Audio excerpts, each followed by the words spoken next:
할렐루야. 네, 우리 옆에 사람 새벽이라서 좀 그렇습니다만은 그래도 한번 축복합시다. 새해도 건강하게 신앙생활 합시다. 새해도 건강하게 신앙생활 하십시다. 네, 감사합니다. 오늘도 예배를 마치고 나면 아래층에 가셔서 요기를 하시고 또 이렇게 출근하고 또 이동하시면 되겠습니다. 교제도 참 중요한 것 같습니다. 기도하는 시간도 가지시고 또 그렇게 해주시면 좋겠습니다. 여러분, 우리는 치유와 회복이라는 주제로 둘째 날을 맞이했습니다. 치유하시고 회복하게 하시는 하나님의 따뜻한 손길이 오늘도 저와 여러분의 하루 현장 속에 일어나기를 주의 이름으로 축원합니다. 여러분, 같은 본문을 묵상할 때 날마다 새롭게 해석된다라는 것을 어제도 느끼고 오늘도 느꼈습니다. 왜냐하면 어제 본문과 오늘 본문도 역시 제가 작년에 그 본문을 주제를 가지고 여러분에게 설교한 적이 있었습니다. 그러나 똑같은 내용이 아니고 전혀 다른 이 시대에 맞는 오늘 우리에게 주시는 하나님의 메시지가 오늘도 누가복음 5장을 통해서 드러나리라 생각을 합니다. 어제 말씀을 간략하게 한번 살펴보면 하나님께서 한나에게 임신하지 못하게 하셨다, 이렇게 표현을 했었죠. 그 내용을 보니까 하나님이 한 가정에 분열을 일으키는 주 원인이 되는 것은 아닌가, 이렇게 조심스럽게 생각을 했습니다마는 사무엘상을 기록한 성경 기자는 그 순간을 실시간으로 기록한 사람이 아니라 모든 사건이 끝나고 난 뒤에 그것을 회고하면서 이것은 하나님과의 관계에서 일어난 것이다라는 것을 증명하고자 사무엘상 1장에 기록을 했었습니다. 그래서 이 사무엘 기자는 한나의 모습을 보니까 세 가지였죠. 첫 번째는 한나의 모습이 자신의 이 불임한 일을 가지고 인해서 분인날을 통해 굉장히 고통을 겪었는데 이 사실을 남편인 엘가나에게 이야기하지 않습니다. 또 한 가지는 하나님께 불평하지 않습니다. 오히려 하나님 앞에 와서 통곡하며 기도하는 그런 모습이 있었습니다. 뼈와 살이 붙을 정도로 마음이 괴로웠는데 너무나 힘들었는데 그럼에도 불구하고 하나님 앞에 통곡하며 기도하는 그 한나의 모습, 그리고 그 기도의 끝자락에 무슨 기도가 있었습니까? 이 아이를 내가 삭도를 대지 아니하고 하나님의 사람으로 키우겠나이다. 기도는 하나님의 일하심도 있지만 하나님의 일하심과 우리의 일하는 이 동시적으로 일어나야 된다는 것을 어제 말씀을 통해서 살펴봤습니다. 그러니 여러분 보십시오. 치유와 회복이라는 것은 하나님만이 하시는 것이 아니라 하나님은 전적으로 일하지만 오늘 우리도 나름대로의 헌신과 수고가 있어야 된다는 것을 한나를 통해서 우리가 살펴봤습니다. 그러니 오늘 우리에게 부족한 것이 있다 할지라도 하나님이 오늘 우리에게 부족한 것을 채운다 할지라도 그것을 하나님과의 관계에서 풀어나가는 놀라운 은혜가 어제 말씀을 통해서 살펴봤습니다. 그러면 여러분, 오늘 본문의 말씀은요, 많이 들어봤던 이야기죠. 중풍병자를 고쳐주신 예수님의 이야기입니다. 저는 이렇게 한번 정리를 해보려고 합니다. 여러분에게 먼저 이 중풍병자를 치유하시는 예수님의 그 모습과 내용의 스토리를 짧게 말씀을 드리고 오늘도 세 가지로 오늘 말씀을 한번 적용해 보도록 하겠습니다. 하루는 예수님이 말씀을 가르치실 때에 갈릴리와 유대와 예루살렘에서 온 바리새인과 서기관들이 이 예수님을 중간으로 쭉 둘러 이렇게 앉았습니다. 그 앉아 있는데 오늘 성경에 보니까 바로 17절 말씀에 그 앉아 있는 모습 가운데 병을 고치는 주의 능력이 예수님과 함께 하였다, 이렇게 선언하면서 내용을 시작을 하고 있습니다. 여러분, 주의 능력이 함께 하고 있는 이 상황 속에 한참 집중해서 말씀을 듣고 있는 중에 지붕 위에 뚜껑이 갑자기 열렸습니다. 오늘처럼 우리가 이렇게 새벽 부흥회를 하고 있는 이 시점에 갑자기 저 한켠에서 지붕이 뜯겨 나간 겁니다. 기와가 열렸습니다. 그런데 그 속에서 보니까 위에서 뭔가가 하나 내려옵니다. 침상채로 누워있는 채로 한 병자가 내려오는데 그 환자를 보니까 보는 즉시 판단할 수 있습니다. 중풍병에 걸린 환자였습니다. 그런데 갑자기 예수님이 그 상황을 보시고 그들의 모습을 보고 믿음이 있다라고 표현을 하셨습니다. 그리고 이어서 바로 이렇게 표현하셨죠. 내 죄사함을 받았느니라. 오늘 말씀의 주제입니다. 오늘 제목도 그렇습니다. 한번 따라서 해보시겠습니까? 너의 죄사함을 받았느니라. 여러분, 오늘 말씀을 풀어나갈 수 있는 키워드입니다. 내 죄사함을 받았느니라. 여러분, 하나님의 고유 영역이었던 죄사함, 그러니 율법을 잘 배운 사람들이 봤을 때는 충격이었죠.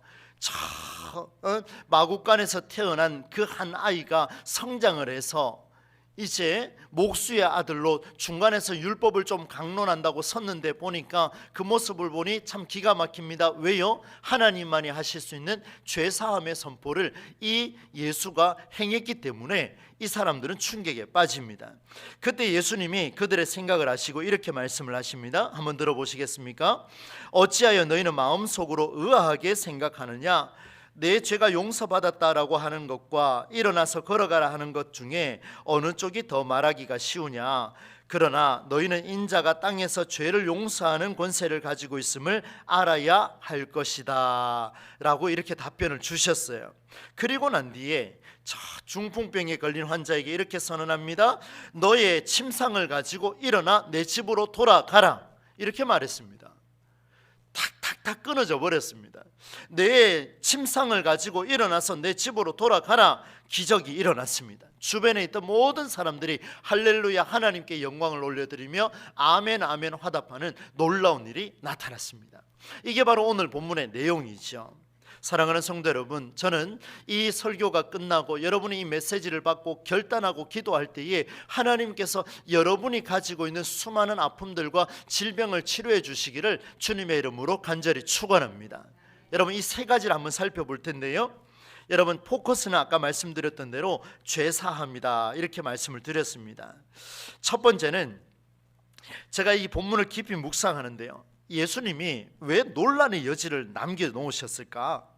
논란을 남기지 않고 바로 그냥 즉시 치유하셨으면 내 죄사함을 받았느니라 이 말 하지 마시고 일어나 사랑하는 아들아 내 집으로 돌아가라, 너의 침상을 가지고 돌아가라, 이 말씀만 하셨으면 전혀 문제가 없는 상황이었는데 왜 예수님은 하필이면 하나님의 그 고유 영역인 죄사함을 그 자리에서 선포했을까? 마음이 좀 불편했습니다. 괜히 그에게 그 선언을 하면서 주변 사람들의 신앙을 혼란스럽게 만들어 버렸습니다. 어수선해져 버렸어요. 너무 어수선했습니다. 역시 오늘 문제도 보니까 예수님이 문제의 근원이 됐습니다. 피할 수 있었음에도 불구하고 예수님이 내 죄사함을 받았느니라라고 선포한 것을 보면, 그러면 여러분, 예수님의 생각이 성경적이라는 사실을 우리가 받아들인다면 여러분, 이것을 오늘 우리가 찾아야 되겠습니다. 예수님이 이렇게 말씀하신 이유를 찾아야 되겠습니다. 병을 고치라는 일과 일어나 걸으라는 치유의 선언은 너무나 잘 어울리지만 병을 고치는 일과 죄를 사하는 일은 전혀 어울리지가 않습니다. 다시 한번 말씀을 드립니다. 잘 한번 들어보세요. 병을 고치는 일과 일어나 걸으라 라고 하는 치유의 선언은 동일하기 때문에 잘 어울립니다. 그러나 병을 고치는 일과 죄를 사하는 일은 전혀 어울리지가 않습니다. 여러분, 그렇지요? 공감되시죠? 어울리지가 않습니다. 여러분, 아마 여러분도 이런 생각을 할 겁니다. 이렇게 하면 되는데 왜 저렇게 하셨을까? 놀랍게도 여러분, 어울린다, 어울리지 않는다라고 말하는 이것은 놀랍게도 방금 우리가 이야기한 말입니다. 놀랍게도 어울린다, 어울리지 않는다라고 말한 것은 제가 말한 일이요, 여러분 공감이 됩니까? 라고 이야기하니까 전부 다 고개를 끄덕끄덕 하셨습니다. 누구의 말입니까? 어울린다, 어울리지 않는다라고 판단한 것은 우리의 말입니다. 가정은 말이야 이렇게 돼야지, 교회는 말이야, 예배는 말이야, 학생은 말이야, 기도하면 말이야. 여러분, 이런 말 우리 자주 쓰지 않습니까? 이런 틀에서 벗어나지 않으면 성경이 무엇을 말하는지 모를 수밖에 없습니다. 예수님이 죄사함을 받았느니라 선포하지 않았더라면 죄사함을 선포하지 아니하고 병만 치유하셨더라면, 이렇게 하셨더라면 모든 것이 해결되었을 텐데, 어울렸을 텐데 왜 어울리지 않게 그렇게 하셨습니까? 라고 묻고 있는 우리의 모습을 본다면 이런 판단은 나의 판단이기 때문에 오늘 우리는 성경 속으로 들어갈 수가 없습니다. 무엇은 말이야, 이것은 말이야, 저것은 말이야, 이렇게 돼야 된다라는 선입견과 편견을 가지고 있으면 우리는 성경의 생각을 알 수가 없습니다. 바로 이것이 성경이 말하는 치유와 회복의 출발입니다. 이렇게 하면 치유되겠지, 저렇게 하면 복을 받겠지. 여러분, 이런 형태의 신앙관에서 우리는 벗어나야 됩니다. 왜요? 성경은 과거에 젖어 있지 않습니다. 성경은 저와 여러분의 경험에 빠져 있지 않습니다. 성경은 우리가 생각하는 것을 초월하는 것이 바로 성경입니다. 여러분, 저는 목회자로서 우리 시대를 삼켜버릴 성경의 메시지를 선포하는 자입니다. 저는 그렇게 살고 싶습니다. 여러분이 저에게 무엇을 요구하든 저는 별로 중요하지 않습니다. 왜요? 교회는 성경이 살아나지 않으면 어떤 요구도 받아들일 이유가 없습니다. 성경이 살아날 때에 요구가 들어지는 것이지. 여러분 보십시오. 제가 여러분의 신앙의 성숙을 위해서 말씀을 보는 사람이 돼야 됩니까? 여러분의 신앙의 만족도를 위해서 제가 말씀을 보는 자가 돼야 되겠습니까? 어느 쪽입니까? 여러분 보십시오. 여러분의 신앙의 만족도를 위해서 제가 말씀을 연구하고 강론을 하고 여러분 행사를 이끌어가고 교회를 이끌어가고 있다면 우리 교회는 죽어가는 교회입니다. 여러분의 만족도를 위한 게 아니에요. 신앙이라는 것은 성경을 통하여 우리가 성숙해가는 길이지 성경을 통하여 우리의 신앙에 만족해가는 것이 아니라는 것을 여러분 보여줍니다. 그러니 여러분 보십시오. 치유와 회복의 출발은 성경 속으로 우리가 들어가는 길입니다. 우리가 밖에서 성경을 끄집어내는 게 아니에요. 내 만족을 위해서 신앙을 가져오는 게 아니라 성경의 만족을 위해서 우리가 들어갈 때에 역사는 역사로 나타나게 될 줄로 믿습니다. 이게 출발이에요, 여러분. 두 번째는요, 중풍병에 걸린 환자의 상황이 하루 이틀 문제가 아니었다는 것을 오늘 성경이 우리에게 보여줍니다. 왜냐하면요, 이 중풍병자가 중풍병이 처음 들었을 때 바로 누웠겠습니까? 중풍병이 처음 들었을 때 기력이 바로 쇠해졌습니까? 아니지요. 침상째 들고 왔다라는 것은 수년, 수개월, 어쩌면 수십 년이 걸렸을 수도 있다라는 것을 우리에게 보여줍니다. 얼마나 가슴 아픈 일입니까? 하루가 다르고 해가 다르고 매년 다르고 수십 년이 흘러도 병이 고쳐지지 않은 상황이라는 것을 어제도 봤고 오늘도 우리가 만나게 됩니다. 병이 오래되어서 일어날 수 없을 정도로 보기가 흉할 정도로 상해버렸습니다. 여러분, 스스로 이동할 수 없는 그 침상째로 들고 왔다는 것을 본다면 그 누워있는 환자의 모습을 보면요, 몰골이 말이 아닐 거예요. 거의 형체를 알아볼 수 없을 정도로 흉했을 겁니다. 누군가의 도움 없이는 어떤 일도 할 수 없었고 더욱이 병을 고치고자 병원에 가는 일도 마가복음에 보니까 4사람이 이고 갔다 그렇게 표현을 하고 있어요. 오늘 성경에 보니까 사람들이 데리고 왔다 이렇게 표현을 하고 있죠. 예수님은 거의 죽음의 현장에 가까운 이 사람, 아니 완전한 삶의 의미를 잃어버린 그에게 즉시 치유하지 않고, 여러분 우리에게 병이 있다면 예수님께서 오셔서 내 죄사함을 받았다라고 말하는 게 좋겠습니까? 사랑하는 아들아, 사랑하는 내 딸아, 내 병이 치유받았으니 일어나 가라. 여러분 무슨 말을 듣고 싶겠습니까? 저는 이런 말을 듣고 싶었습니다. 일어나 가라. 내 병이 나았다. 너의 근심이 해결되었다. 이런 말을 듣고 싶은데 여러분 이 중풍병자 한번 보십시오. 그를 이고 온 4사람을 한번 보십시오. 사람들이 메고 왔습니다. 무슨 말을 듣고 싶었겠습니까? 무슨 말을 듣고 싶었겠습니까? 병의 악화가 죄 때문입니까? 여러분 작게는 독감부터 심각하게는 중증까지 이런 일이 다 죄 때문이다. 기가 막힌 일이죠. 말도 안 되는 일입니다. 여러분 제가 여러분이 병이 걸렸습니다. 여러분 이런 일이 있으면 안 되겠지요. 병이 걸렸는데 저를 만나러 상담하러 오신 분에게 제가 이렇게 이야기합니다. 전에 지은 죄가 많지요. 이 기가 막힌 일이 벌어지지 않겠습니까? 말이 안 되는 이야기죠. 그것이 질병이 죄 때문이다. 왜 주님은 도대체 이렇게 말씀하셨을까? 그래서 여러분 깊은 묵상에 들어갔습니다. 하나님, 이 문제가 저는 해결되지가 않습니다. 조금 부끄럽습니다만은 저는 이 본문이 왜 죄사함을 선언하셨는지를 최근에야 깨닫게 됐습니다. 목사인데도 최근에야 깨닫게 됐습니다. 그러니 말씀에 깊이 들어가니까 이런 생각이 들게 되었습니다. 중풍병에 걸린 환자에게 무엇이 있을까? 돌이켜보니까 이 병에 걸린 환자에게는요, 돈도 의미 없고 부모도 의미 없고 자녀도 의미 없고, 여러분 좀 죄송합니다, 아무것도 의미가 없습니다. 내게 남은 것은 일으키지 못하는 이 몸뚱아리 하나밖에 없습니다. 어쩌면 죽고 싶어도 죽을 수 있는 힘마저도, 혀를 깨물고 싶어도 혀를 깨물 수 있는 힘도 없는 그런 힘을 상실한, 그저 침상에 누워서 겨우 숨쉬는 송장 같은 삶이 바로 이 중풍병에 걸린 환자의 삶이 아닐까, 그렇게 묵상하던 가운데 삶이라고 하는 인생의 목표가 있음에도 불구하고 무의미한 것처럼 느껴질 수밖에 없는 그의 모습, 이런 기도가 나왔습니다. 주님, 그의 병이 죄 때문이 아니라면 무슨 이유입니까? 주님, 도대체 그에게 무엇을 말씀하시렵니까? 오늘날 우리 한국교회에, 우리 동부제일교회에 아파하는 자가 있다면 하나님, 그것이 죄 때문이 아니라면 무슨 이유입니까? 왜 예수님은 이렇게 말씀하셨습니까? 도전하듯이 질문하고 또 질문하고 또 엎드리고 또 묵상하고, 그런 가운데 그 끝자락에서 주님 제게 음성을 주셨습니다. 가슴이 울리는 음성을 주셨는데 이런 음성이 들렸습니다. 아들아, 너는 괜찮냐? 여러분, 이게 무슨 말인지 이해 안 될 겁니다. 저는 이 말 듣고 난 뒤에 전율을 느꼈습니다.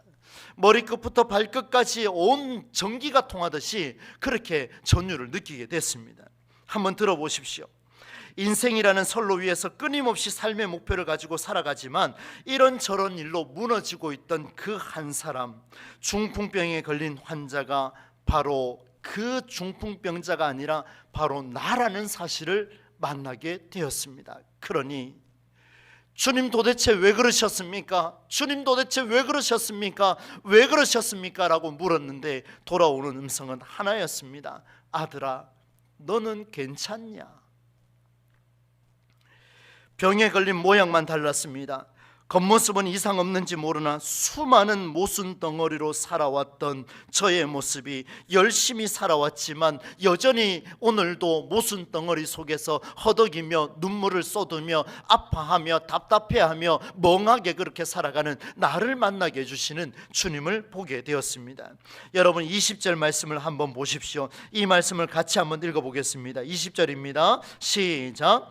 예수께서 그들의 믿음을 보시고 이르시되 내 죄사함을 받았느니라 하시니, 예수께서 그들의 믿음을 보시고 이르시되, 이 사람아, 뭐라고 하고 있습니까? 내 죄사함을 받았느니라. 이 사람아, 내 죄사함을 받았느니라.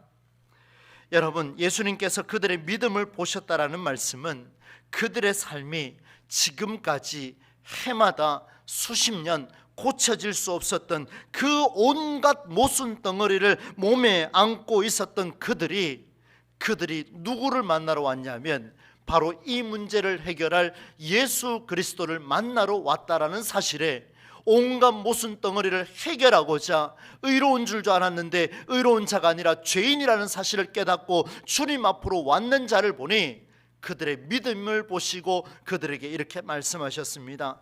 중풍병에 걸린 자에게 내 죄사함을 받았느니라. 온갖 모순 속에서도 나는 주님 없이는 살 수 없다라는 고백이 바로 이 병자에게 있었습니다. 마지막이었죠. 주님께 가야 살 수 있다라는 사실, 주님께 가야만 살 수 있다라는 사실, 주님 없이 살아갈 수 있다라고 하는 교만함과 악한 본성과 내 마음대로 살겠다라는 내 지식과 내 지혜만 의지하는 기적을 위한 수단으로 주님을 찾고 있는 오늘날 우리의 모습 속에서 그는 돌이켜 주님께로 나아갔다라는 사실이 오늘 우리에게 도전을 주시는 메시지입니다. 잘 한번 보십시오. 이걸 제가 깨닫게 됐습니다. 하나님, 저는 목사입니다. 저는 최선을 다해서 지금까지 살아왔습니다.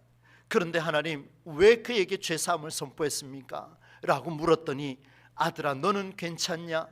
온갖 모순 덩어리 속에서 오늘도 죄인으로 살아갈 수밖에 없는 저에게 주님 말씀하십니다. 내 죄사함을 받았느니라. 너의 죄사함을 받았느니라. 너 의롭다고 생각하고 목사인 줄 알았는데 너 연약하고 불쌍하고 죄인이니 내 앞에 와서 무릎 꿇었구나. 그래, 너의 교만함을 내가 용서하겠노라. 너의 오만함을 내가 용서하겠노라. 너의 수많은 지식을 내가 용서하겠노라. 나와 함께 가자. 나와 함께 살자. 너 일어나 침상 들고 이제 집에 돌아가라. 너 목회지로 돌아가라. 너 세상 속으로 돌아가라. 누구를 만난 후에요? 예수 그리스도를 만난 후에 그렇게 살라 말씀하시는 주의 음성이 들려왔습니다. 오늘 내가 주님을 찾아야 하는 이유가 여기에 있습니다. 여러분, 우리는 병을 고침을 받고 싶어 했습니다. 그러나 주님은 다른 곳에 있었습니다. 우리는 병이 치유받기를 위하고 기도했습니다. 그러나 주님은 병을 치료받기 위해서 나를 수단으로 사용하는 너희를, 나를 만나러 온 그 자리에서 내가 너를 용서하겠다 먼저 선언하셨습니다. 용서 없는 병 치유는 있을 수 없다라는 것을 주님께서 말씀해 주셨습니다. 여러분, 세 번째입니다. 세 번째는 이 사건이 일어난 시점이 예수님께서 말씀을 가르치실 때였습니다. 한번 보시겠습니까? 17절 말씀을 같이 한번 읽겠습니다. 시작. 하루는 가르치실 때에 갈릴리의 각 마을과 유대와 예루살렘에서 온 바리새인과 율법 교사들이 앉았는데 병을 고치는 주의 능력이 예수와 함께 하더라. 아멘. 이 사건이 일어난 시점이 언제입니까? 하루는 가르치실 때에, 어느 날 하루였습니다. 예수님께서 그들에게 가르치셨습니다. 그런데 그 대상자가 누구냐면 바리새인과 율법 교사들이었습니다. 중풍병에 걸린 자가 오기 전에도 열정적으로 우리 예수님께서는 그들에게 그들이 믿고 있는 야훼 여호와 하나님의 말씀을 선포하고 있었습니다. 말씀을 선포하는 그때의 병을 고치는 주의 능력이 예수와 함께했다 기록하고 있습니다. 질문드립니다. 예수님의 말씀을 듣는 자들이 누구였습니까? 바리새인과 서기관들입니다. 바리새인과 서기관들이 누구냐 하면, 율법 교사들이 누구냐 하면, 이들은 수없이 말씀을 듣고 암송하고 신앙의 삶을 살아온 자들입니다. 무슨 말씀을 들어도 대충 어떤 말씀인지 짐작할 정도로 실력이 뛰어난 자들입니다. 여러분, 제가 매주 설교 본문을 정하고 제목을 이렇게 달아놓습니다. 제가 그런 생각합니다. 요렇게 적으면 못 알아먹겠지, 저는 내 나름대로 이렇게 생각을 해보는데, 여러분 그런 생각 안 하십니까? 본문 딱 보면 오늘 설교 어떻게 진행되겠구나, 오늘 제목 보는 순간 오늘 설교는 끝났네, 오늘 다른 것 좀 해도 되겠다, 혹여나 이런 생각 하시는 분 없습니까? 여러분, 저는 이미 그걸 다 알고 있습니다. 그래서 제목을 바꾸려고 하는 게 아니라 그 제목을 통해서 여러분이 성경 속에서 무엇을 얻으셔야 하는지를 생각을 하고 제목을 정하고, 그리고 똑같은 메시지를 선포하지 않습니다. 매번 다른 말씀. 왜요? 매 해마다 시간마다 하나님의 말씀은 역동적으로 살아나기 때문에 똑같은 본문일지라도 똑같은 통찰로 설교할 수가 없습니다. 여러분, 그걸 느끼시겠습니까? 매번마다 그렇게 섭니다. 그래서 힘을 다하는 이유가 여기에 있지요. 여러분, 예수님께서 죄사함을 선포했을 때 이들이 수없이 말씀을 듣고 암송하고 신앙의 삶을 살아온 자들이라면, 예수님이 죄사함을 선포했을 때 그들이 무슨 말인지를 알아들었어야 했습니다. 그러나 그들은 깨닫지 못했습니다. 수없이 예배를 드리고 말씀을 듣고 설교를 듣고 수없이 성경 공부를 하고 수없이 인생을 살아오고 신앙의 연륜을 쌓았지만 깨닫지 못했습니다. 전혀 깨닫지 못했습니다. 그들은 생각했습니다. 중풍병에 걸린 환자와 그를 데려온 자들, 죄사함을 선포한 자 모두 인간이며 그들은 신성을 모독한 자다. 자기는 의로운 자요 그 외에는 모두, 예수님마저도 모두가 모순 덩어리라고 생각한 것이 바리새인과 율법 교사들이었습니다. 어울리지 않는다라고 생각했습니다. 여러분, 제가 초반에 그런 말씀 드렸죠. 이게 어울립니까? 라고 이야기했을 때 여러분, 어울리지 않는다라고 동의했습니다. 저와 여러분이 동의했습니다. 오늘 이 본문 보십시오. 이게 어울리는 일입니까? 라고 물었는데 어울리지 않다라고 대답한 사람이 누구냐면 바리새인과 율법 교사들입니다. 주님이 이제 말씀하셨습니다. 너희 마음에 무슨 생각을 하고 있느냐? 온갖 모순 덩어리로 살아가는 너희들의 모습이 눈앞에 보이지 않느냐? 저 중풍병자를 보라. 저는 평생을 그렇게 살아도 이 문제를 해결할 분은 하나님밖에 없으며 예수님밖에 없다라는 사실을 알고 여기까지 왔는데, 너희는 내가 말씀을 선포하는 이 자리에 매 순간마다 말씀을 선포하며 너희는 야훼의 말씀을 듣고 선포했을진데 너희는 왜 깨닫지 못하느냐? 주의 말씀이 선포됐는데 성경이 살아나지를 못했습니다.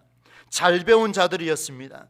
그러나 그들은 모두 이 사건을 보고 신성모독한 자라고 선언했습니다. 결국에는 신앙이 없는 자로 드러나고 말았습니다.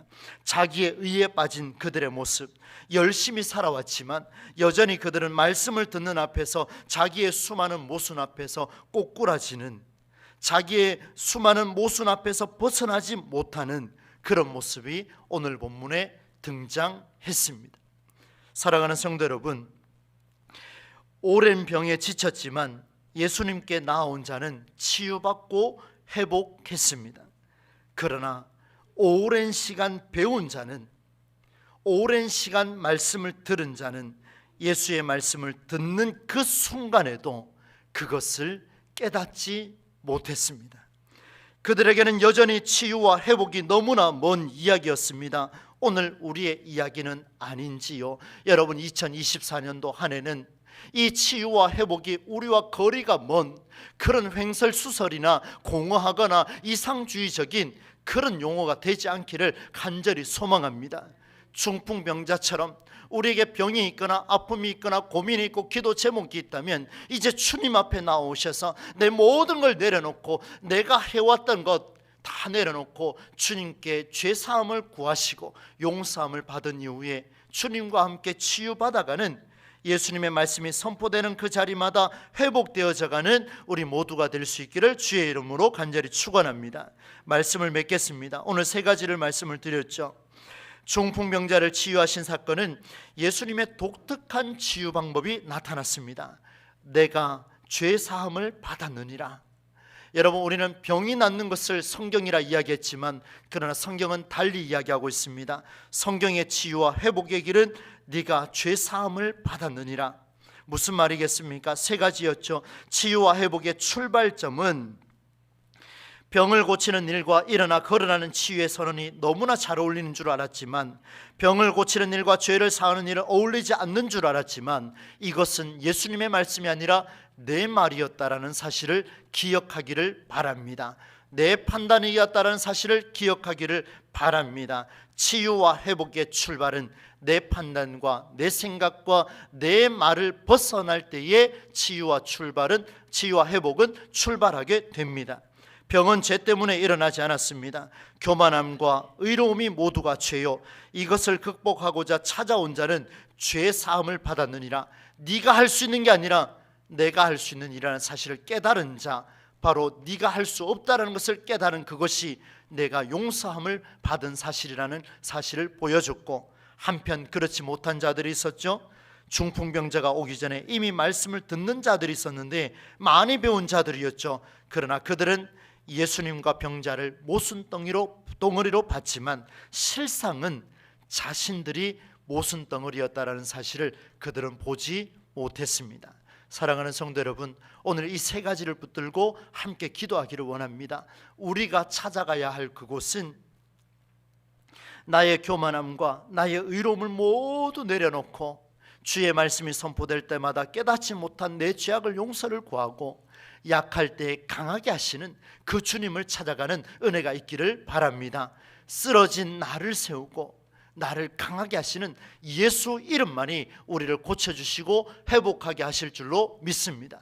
우리 이 찬양 함께 고백하시면서 하나님 앞에 결단하며 나아가도록 하겠습니다.